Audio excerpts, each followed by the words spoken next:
Hey everybody, hope you're all doing well. My name is Steven and this is the Storytime channel. Today we have some pro-revenge stories and our first story of the day is by From Chicken to Phoenix, How I Got Even with a Crap Former Coworker That Wanted to Spread Rumors. Okay, so I was recommended to post the story to the sub. I'm going to be honest, there are no saints in the story. There is no good guy or bad guy. I felt I was wronged and I got revenge. That said, let me give y'all some backstory and get to the good crap we're all here for. I worked as a security guard for a few years at a factory. My last year, I had made site supervisor and ran the guard booth. We were contractors. Our contract was simple. Make sure everyone who comes in is logged, watch the cameras, call bigwigs to pick up their visitors. Every now and then we did a walkthrough or some paperwork. Simple, and it leaves you with a lot of relative downtime depending on your shift.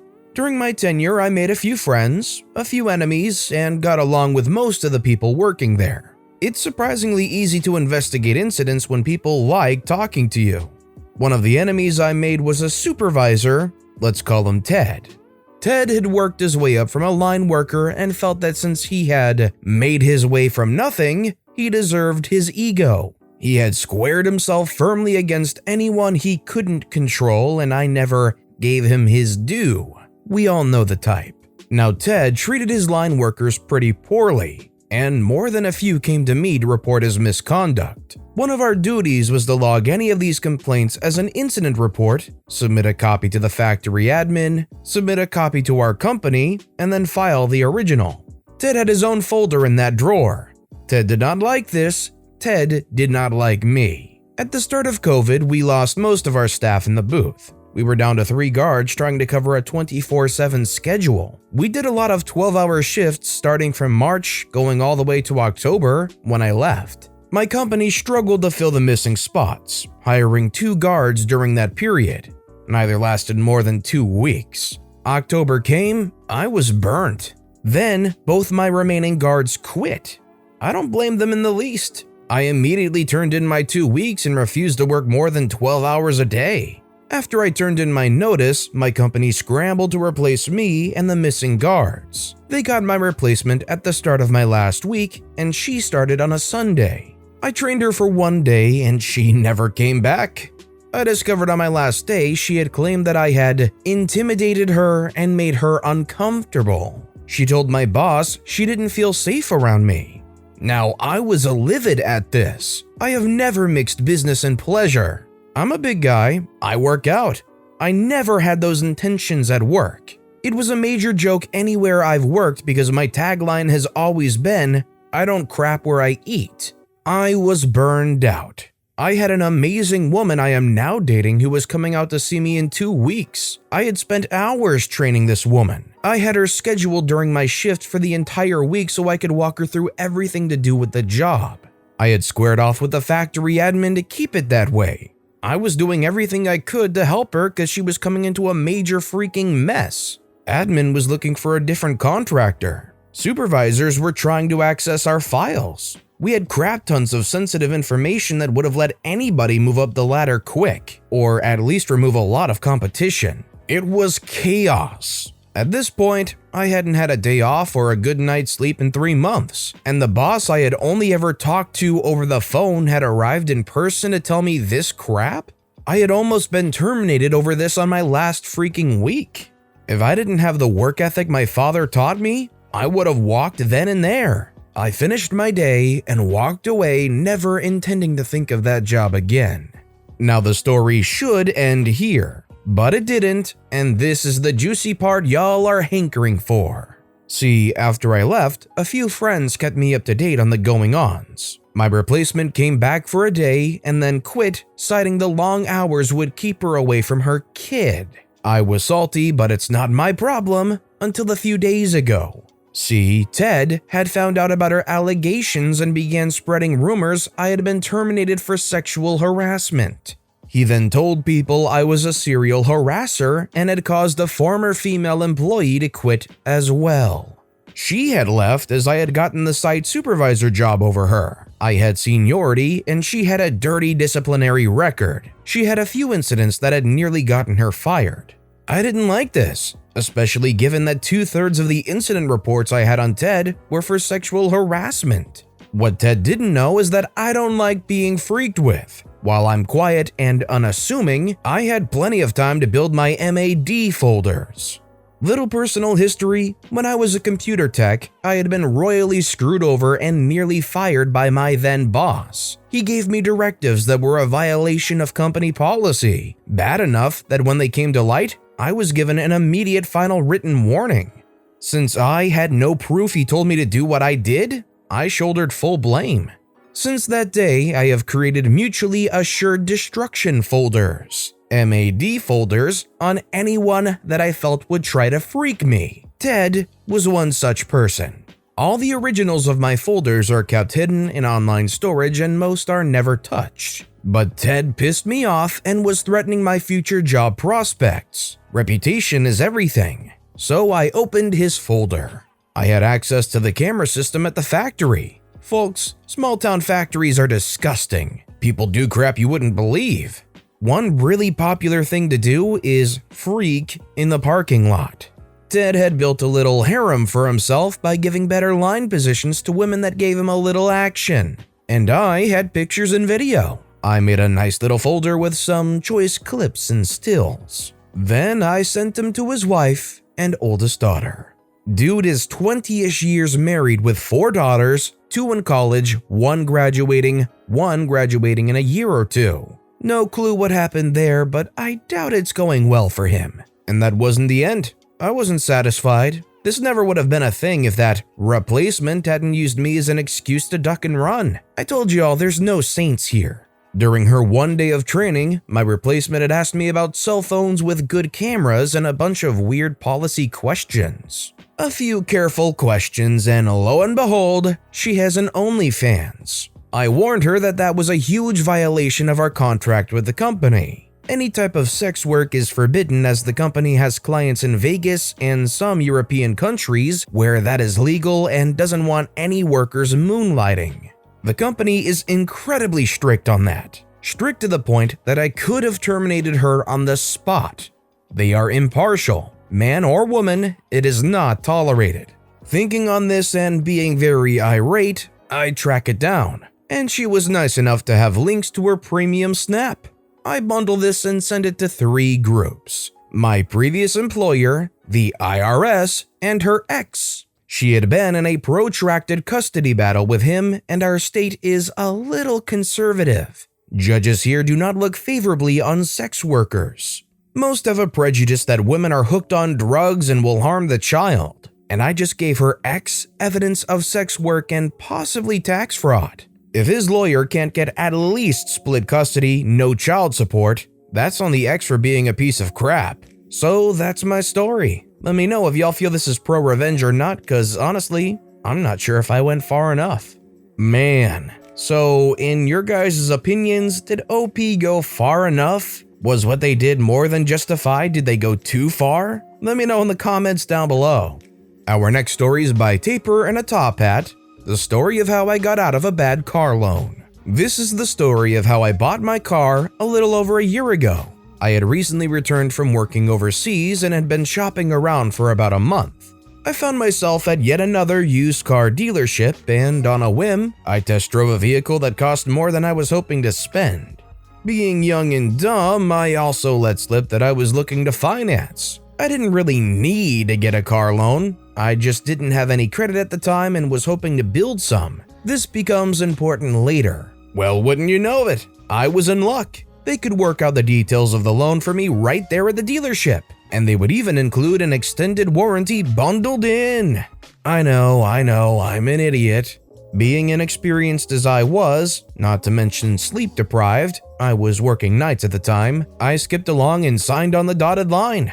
I just wanted to get out of there and get home to bed. After a good day's rest, I picked through the paperwork more carefully.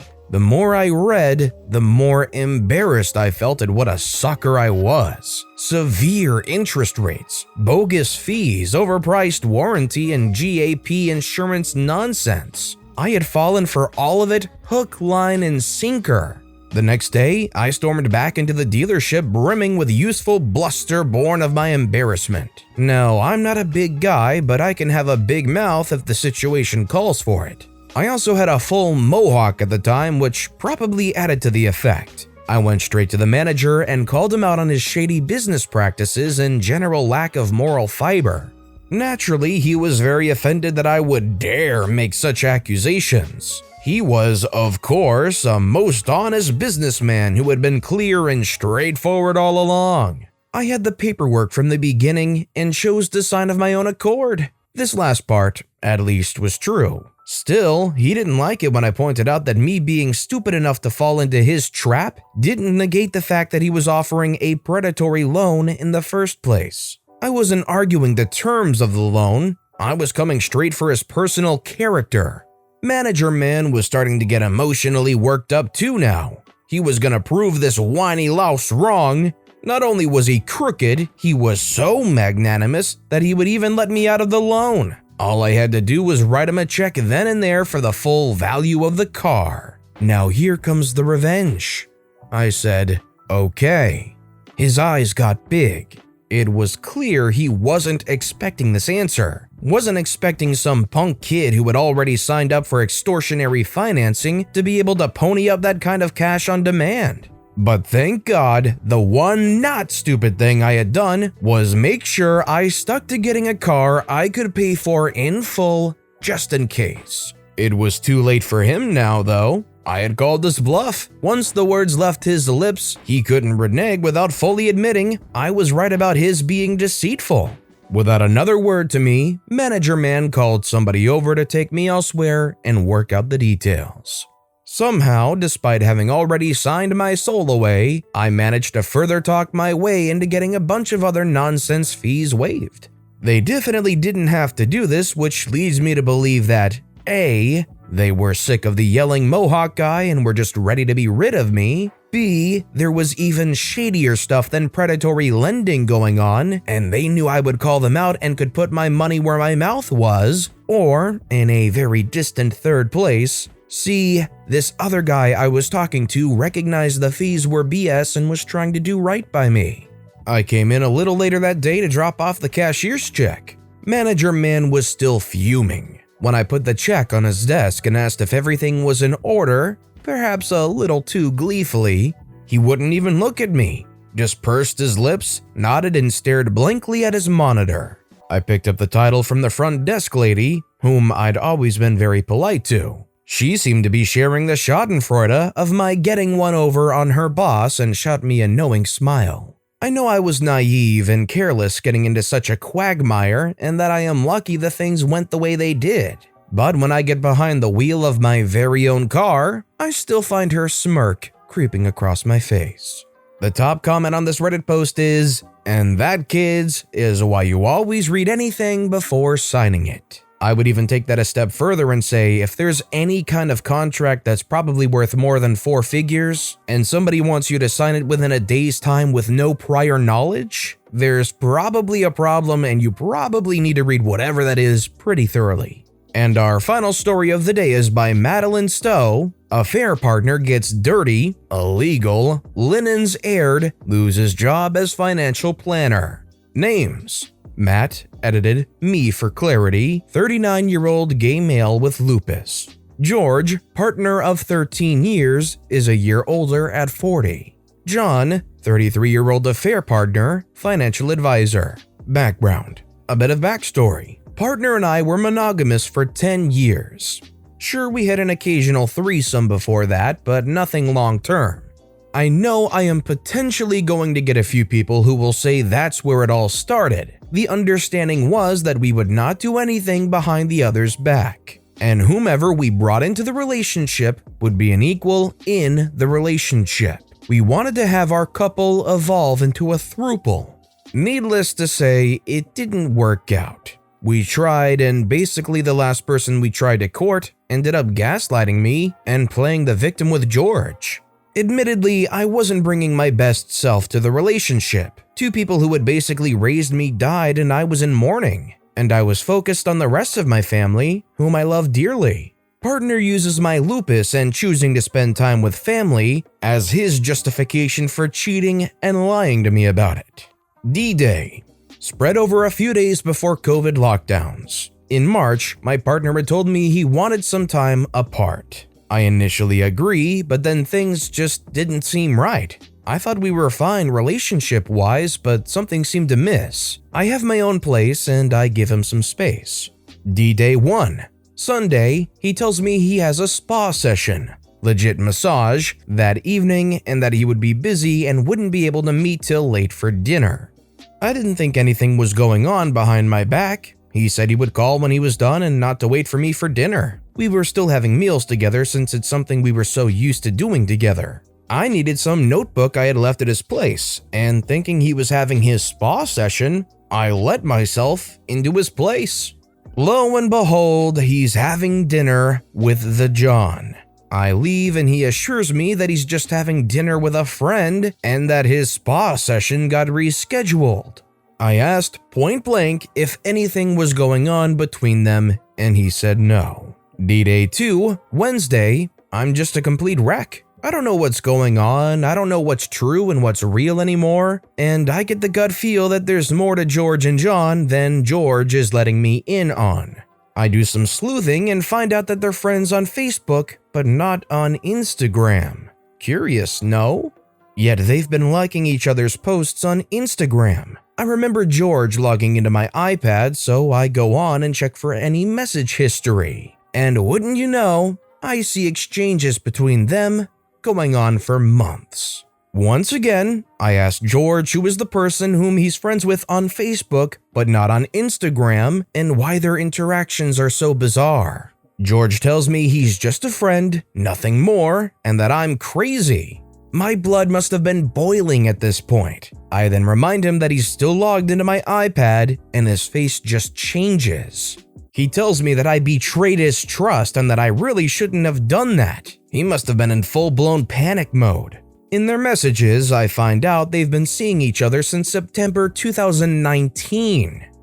I had emergency appendectomy in October 2019. Turns out what I thought was indigestion was actually chronic appendicitis and it had finally ruptured. And the very next day while I was recovering in the hospital, George and John went out for dinner and John stayed over after. No prizes for guessing what happened that night.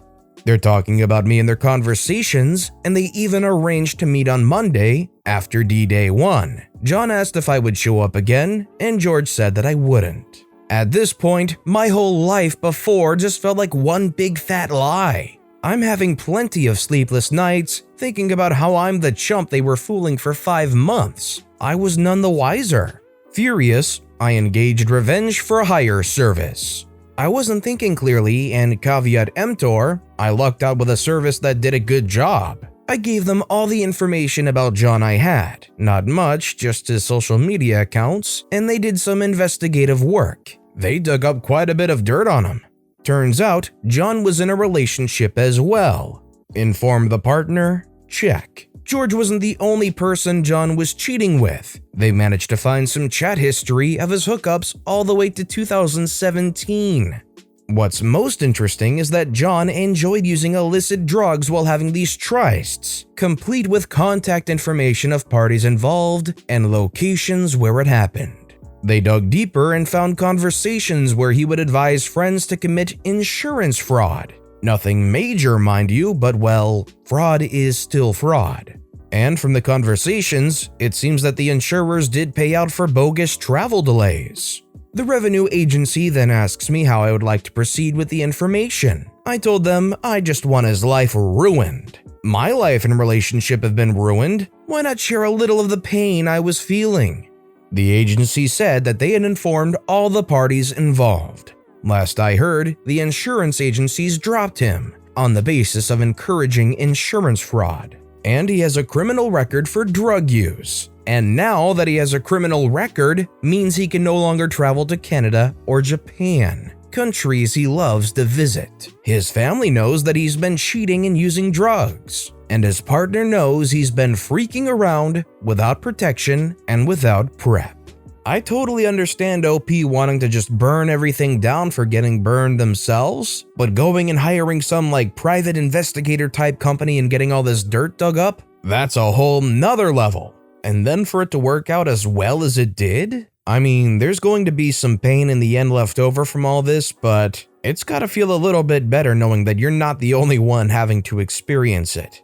But with that being said, that's all the time we have for today. So if you have a favorite story of the day, let me know which story and why in the comments down below. But besides that, if you enjoyed the video, please consider giving it a like, and if you haven't, subscribe and turn notifications on so you'll never miss an upcoming video. No matter what you do, whether it's just viewing the video, liking, subscribing, turning notifications on, I appreciate the heck out of it. Every little thing that you do helps the channel grow that much more, and I can't thank you enough for it. So, until next time, I hope you all have a wonderful day, and I'll be right here next time on the Storytime channel.